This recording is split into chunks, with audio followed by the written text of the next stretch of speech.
भारत के उत्तर में बसे घने जंगलों के बीच एक प्राचीन गांव था जिसका नाम था कालीगढ़। यह गांव सदियों पुराना था और उसके चारों ओर एक खौफनाक रहस्य मंडराता था। गांव में हर चीज सामान्य दिखती थी, परंतु सूर्यास्त के बाद यह गांव बिल्कुल वीरान हो जाता था। लोग अपने घरों में बंद हो जाते थे और कोई भी बाहर निकलने की हिम्मत नहीं करता था।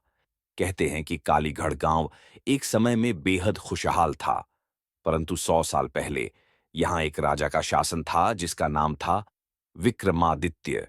राजा विक्रमादित्य ने एक खूबसूरत महल बनवाया था जो गांव के पास ही स्थित था। इस महल में राजा अपनी रानी के साथ निवास करता था। रानी, जिसका नाम रत्नावती था, अपनी खूबसूरती और बुद्धिमानी के लिए पूरे राज्य में प्रसिद्ध थी। महल के पास एक रहस्यमयी तांत्रिक तारनाथ ने अपनी साधना के लिए जगह बनाई थी। तारनाथ रानी रत्नावती पर मोहित था और उसे पाने के लिए उसने तंत्र मंत्र का सहारा लिया। जब रानी ने तारनाथ की मंशा को समझा, तो उसने उसे सरेआम अपमानित कर दिया। क्रोधित तारनाथ ने गांव और महल को शाप दिया कि यह स्थान हमेशा के लिए शापित रहेगा और यहाँ के लोग कभी सुख शांति से नहीं रह पाएंगे। उसी रात तारनाथ ने खुद को महल के पास स्थित काले पत्थर के मंदिर में फांसी लगा ली।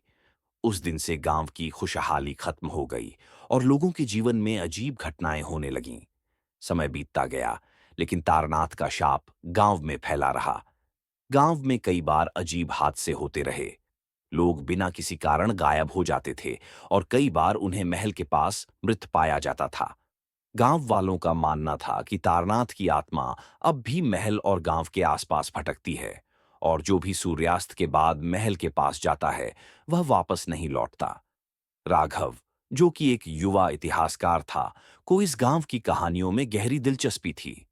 उसने इस शापित गांव की कहानियों के बारे में सुना था और वहां जाकर खुद उस रहस्य को जानने का निश्चय किया। राघव ने अपने दोस्तों अरुण, नीलम और प्रिया को इस अभियान में साथ चलने के लिए राजी कर लिया। राघव और उसके दोस्तों ने गांव के बुजुर्गों से इस शापित महल और तारनाथ की कहानी सुनी। गांव वालों ने उन्हें इस अभियान से दूर रहने की चेतावनी दी, लेकिन राघव अपने निर्णय पर अडिग था। अगली रात राघव और उसके दोस्तों ने महल की ओर जाने का निर्णय लिया। उन्होंने अपने साथ मशालें, कैमरे और कुछ सुरक्षा उपकरण लिए। जैसे जैसे वे महल के पास पहुंचे, हवा और भी ठंडी हो गई।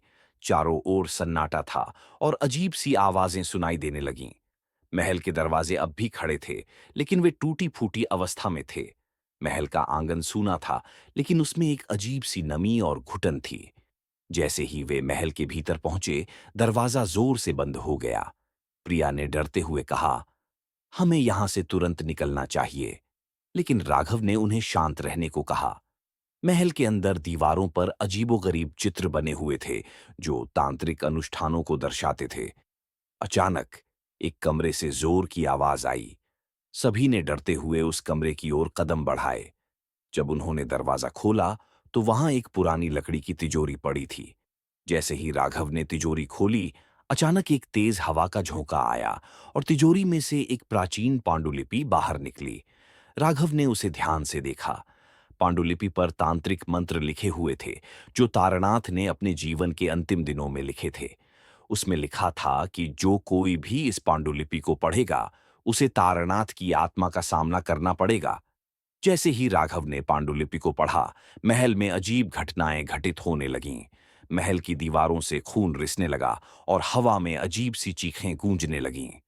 नीलम ने डरते हुए कहा, यहां से भागो। लेकिन दरवाजा बंद हो चुका था।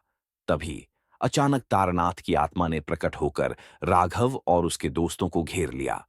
उसकी आंखों में आग जैसी चमक थी और उसका चेहरा विकृत था। राघव और उसके दोस्त अब तारनाथ के शाप से घिर चुके थे। तारनाथ ने उन्हें चेतावनी दी कि उन्होंने शापित गांव और महल की शांति को भंग किया है और अब उन्हें इसकी सजा भुगतनी होगी। तारनाथ की आत्मा ने राघव और उसके दोस्तों को महल के अंदर ही कैद कर दिया। उनकी चीखें महल की दीवारों में घुल गईं और गांव वालों ने अगले दिन उन्हें कभी न लौटने की खबर सुनी। कहते हैं कि आज भी राघव और उसके दोस्तों की आत्माएं महल में भटकती हैं। जो भी उस महल के पास जाता है उसे उन आत्माओं की चीखें सुनाई देती हैं।